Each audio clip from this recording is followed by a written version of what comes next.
In this segment, we're going to take a look at using rotate and mirror. So to get started, what I'm going to do is choose to create an outline shape and just simply draw some sort of an irregular shape. It really doesn't matter, just so that we can see how we can create a new object and then use mirror imaging. So here's my object here, and basically now that I've right-clicked, it's selected on my screen.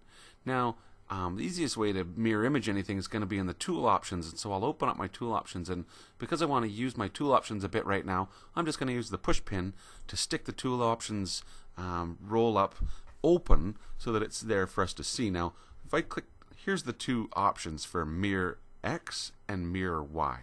If I choose mirror X, you'll see what it does. It flips the object back and forth, I guess horizontally.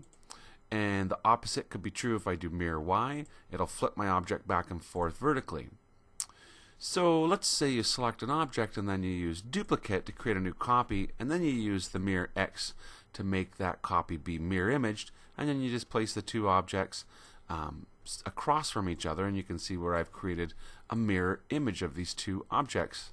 And I could do the same thing. Maybe I'll click and drag a box around both of those objects to select them both, duplicate, and then mirror Y and bring those two objects down, so that basically we're creating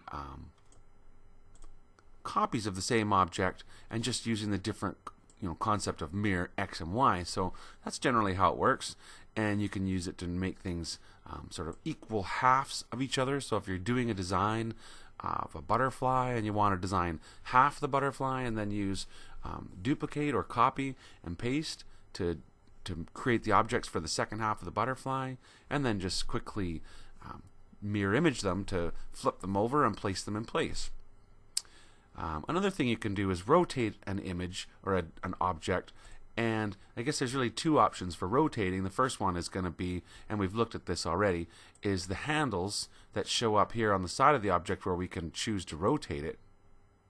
But we also have a rotation option in the tool options box, and so in here, here's my option or my object that I've selected, and I could come in here and choose to rotate it by any specific angle. So if I type in 75 degrees, it'll rotate it 75 degrees. If I want to rotate it 90 degrees, type in 90. So it's going to always rotate by the specific degree that you choose. And if you want to put it back, you don't like it, you always have the undo button to put it back to the original. So yeah, that's a little bit about using mirror image for along the X-axis or the Y-axis, and the rotation button within the object properties.